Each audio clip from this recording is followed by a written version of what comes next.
Allez, c'est parti. Il y en a qui ont visiblement pas compris, alors on va remettre une fournée.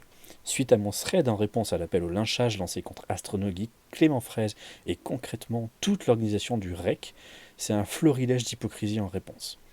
Premièrement, la question n'est pas d'avoir rigolé à la blague ou non, c'est une question de proportionnalité de la réaction.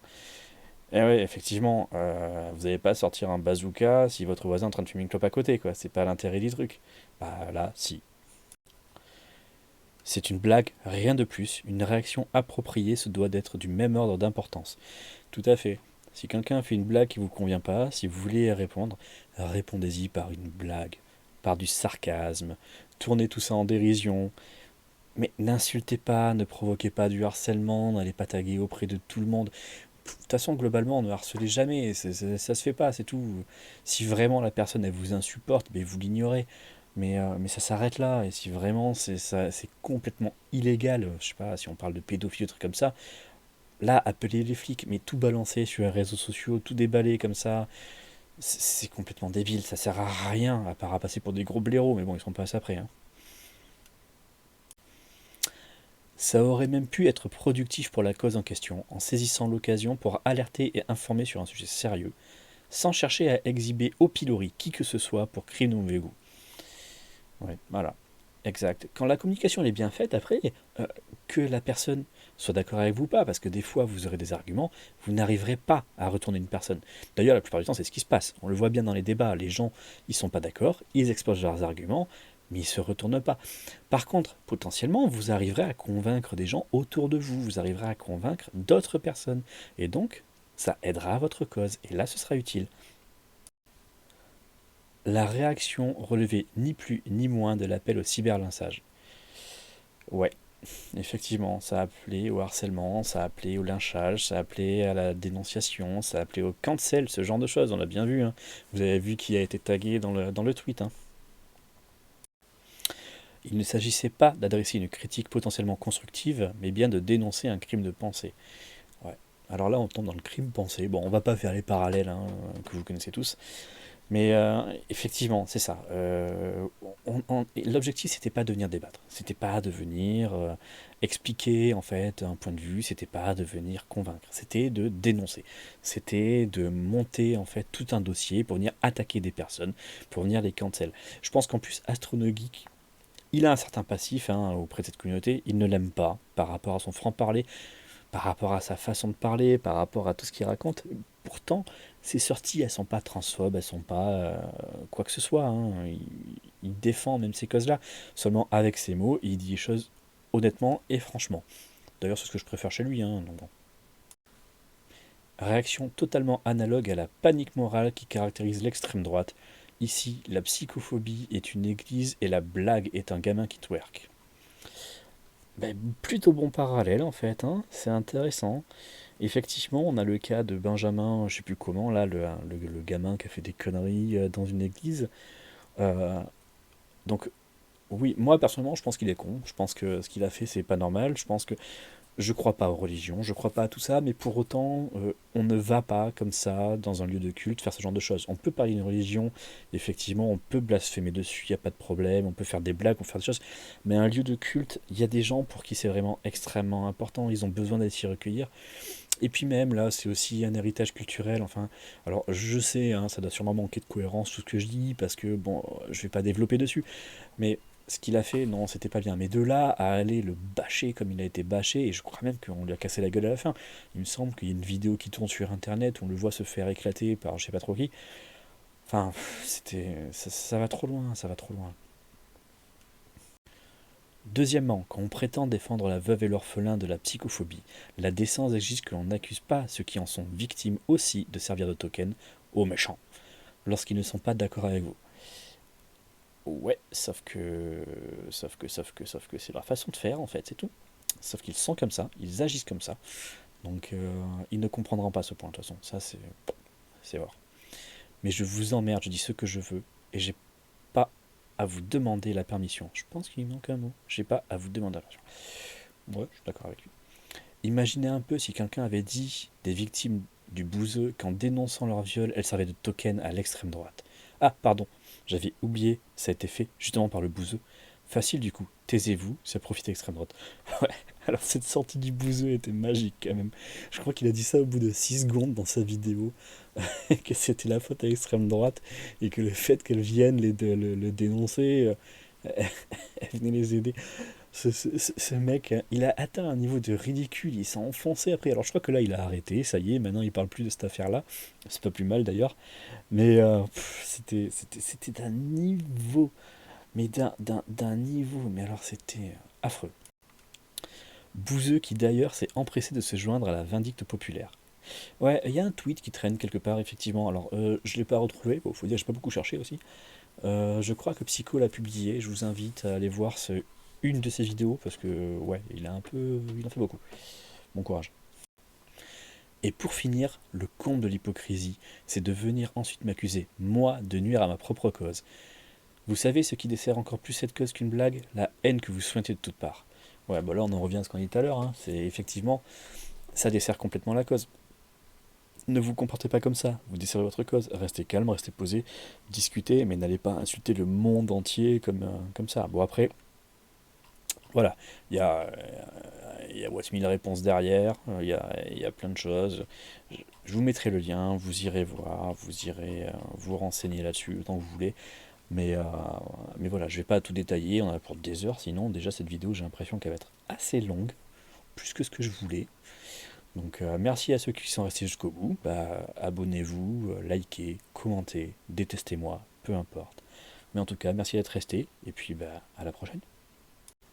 Et bonjour à tous, donc suite et peut-être fin en fait de la vidéo faite la dernière fois, avec cette fois un tweet et une vidéo du penseur sauvage, donc à nouveau sur l'histoire du REC, à nouveau sur l'histoire de la psychophobie, où il vient expliquer en fait ce qu'il avait dit la dernière fois, parce que ce qu'il faut savoir c'est que suite à son tweet en fait, eh ben, il a été victime de, alors peut-être pas de harcèlement, quoique en fait on peut se poser la question, mais en tout cas de nombreux messages extrêmement agressifs, accusateurs. Vous le verrez, donc on va en parler. Donc je vous invite à aller voir sa vidéo, je la mettrai en lien, elle est vraiment excellente, elle dure quasiment 1 heure, mais il décrit les choses vraiment très bien, il a une façon de parler très posée, il a d'excellents arguments, il fait une remise en contexte complète qui est vraiment nécessaire, et ensuite je vous présenterai un tweet qu'il a fait.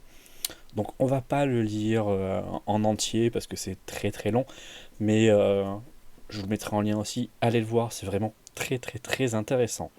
Et puis je me garde le reste pour la suite peut-être, on verra si ça continue ou pas, si cette affaire s'arrête là ou pas.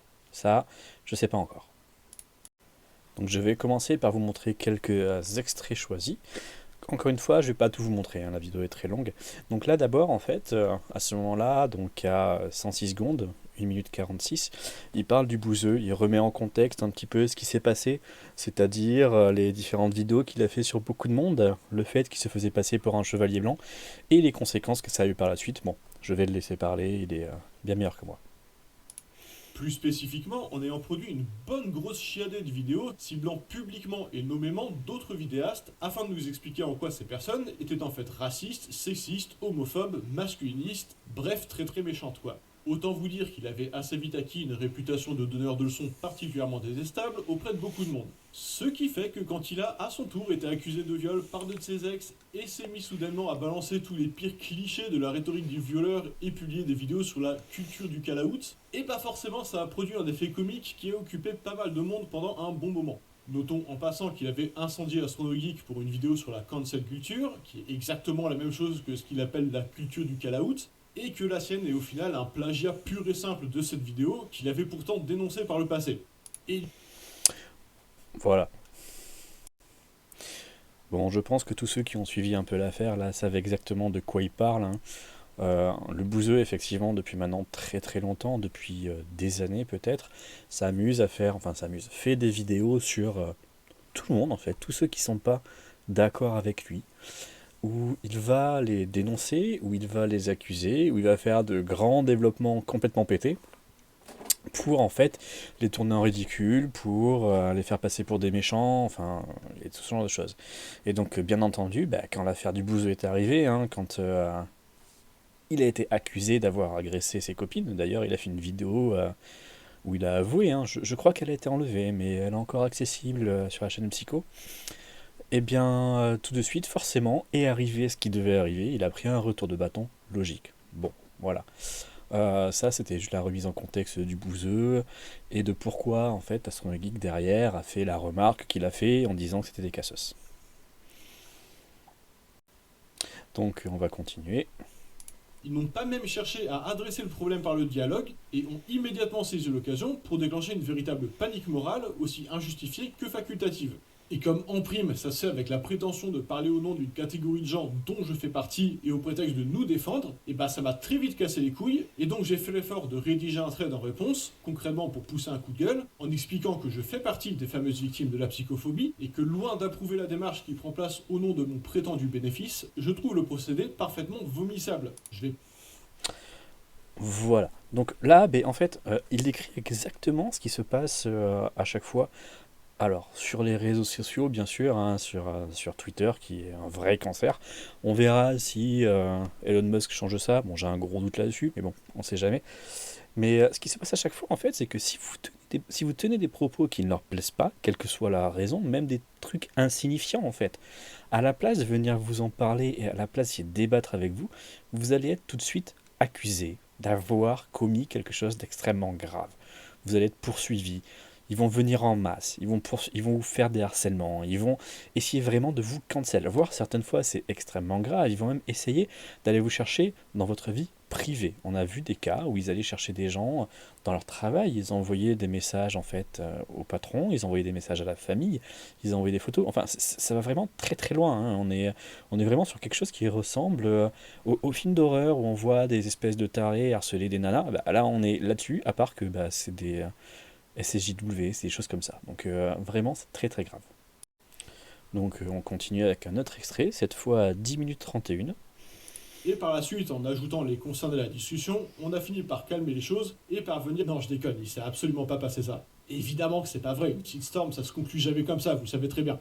Donc qu'est-ce qui s'est vraiment passé? Suite à ça, la réaction des Karen et des Ken ne s'est pas fait attendre, et ils me sont immédiatement tombés dessus en masse, à grand renfort d'accusations, d'insultes, de menaces et de harcèlement en tout genre. Et visiblement, c'est pas la cohérence qui les étouffe, puisqu'à plusieurs reprises, j'ai eu droit à des types qui débarquaient dans la conversation sans avoir pris la peine de lire ce que j'avais écrit, parce que vous imaginez, ça demandera un effort quoi, et qui commentaient directement que j'étais pas légitime à m'exprimer sur le sujet, puisque je suis pas concerné par la psychophobie.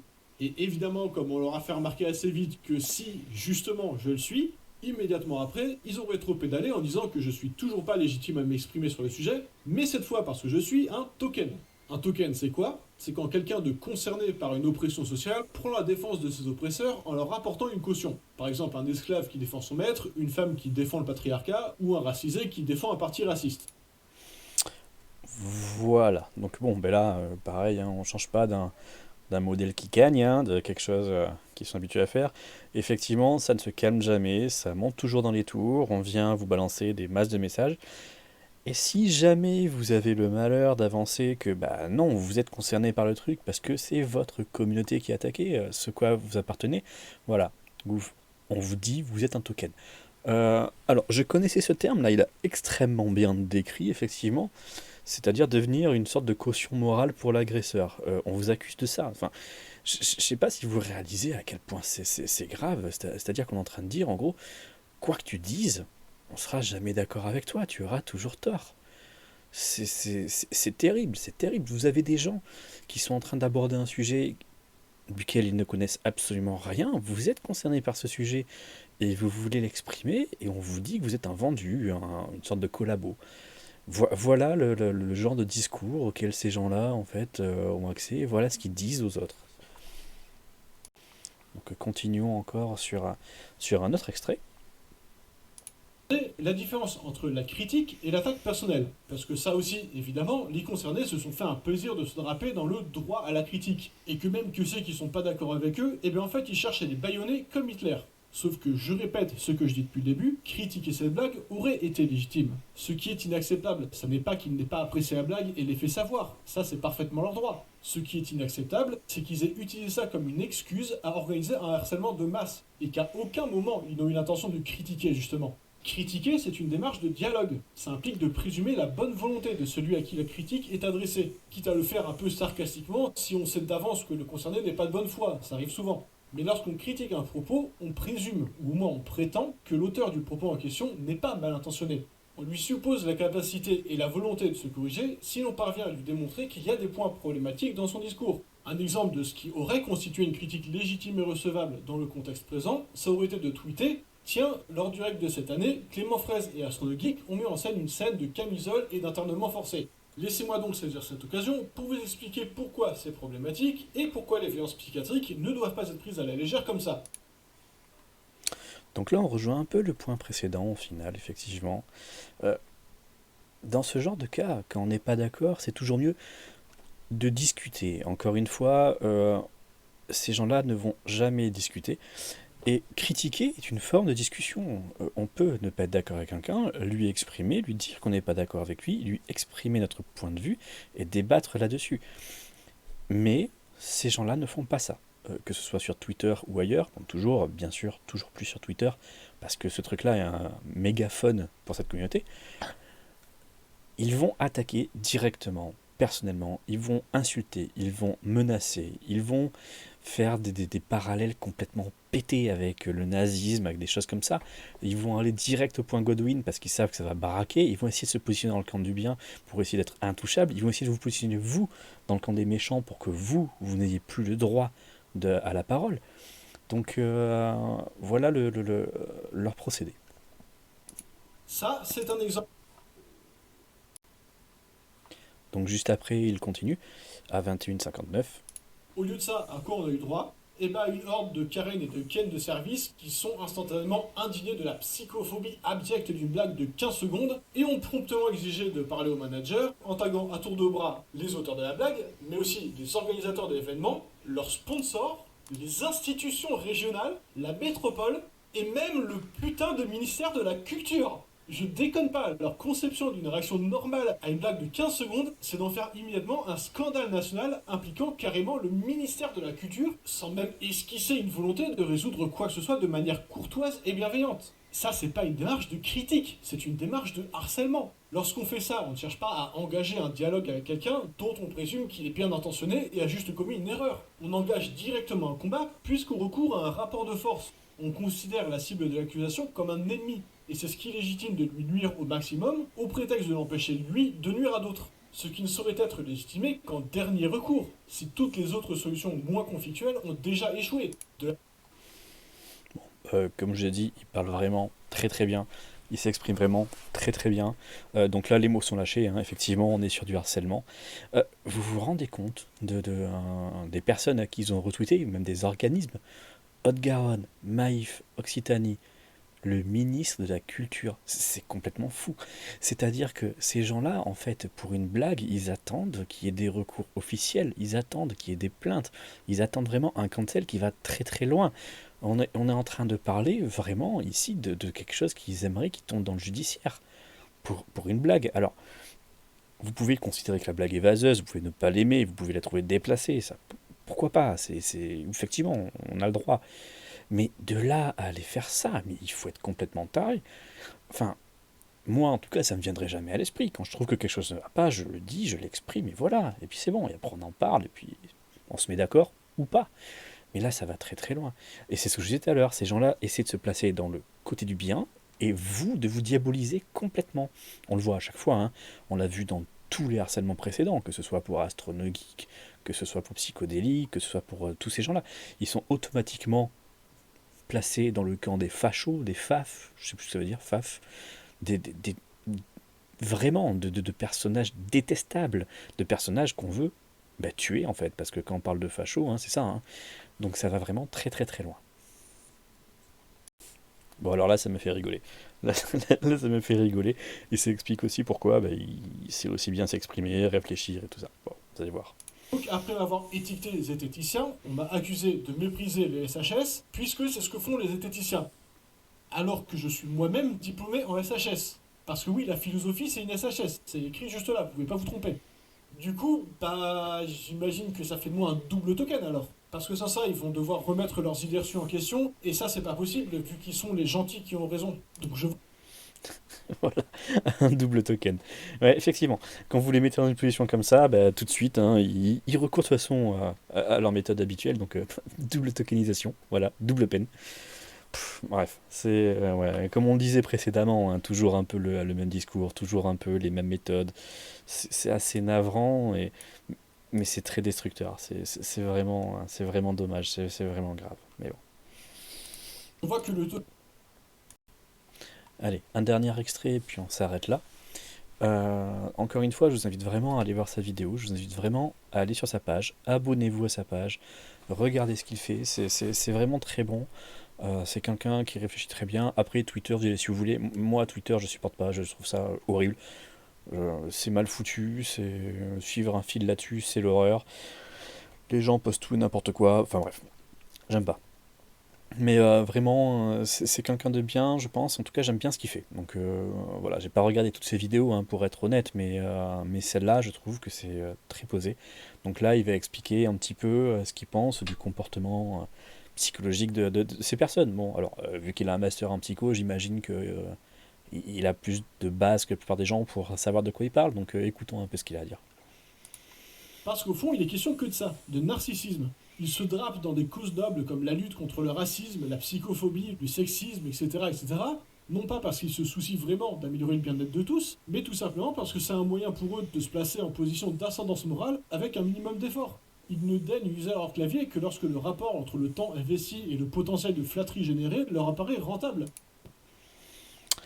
Voilà, donc en fait là c'est vraiment une synthèse de tout ce qui a été dit avant hein, sur la façon dont ils se comportent, la façon dont ils agissent.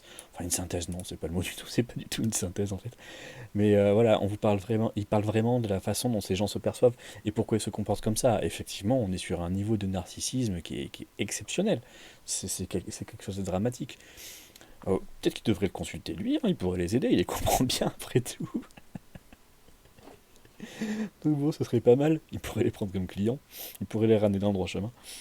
Bon, bref. Donc maintenant, on va passer à son tweet. Donc j'ai surligné quelques extraits intéressants. Encore une fois, je vais pas tout vous dire, c'est très très long.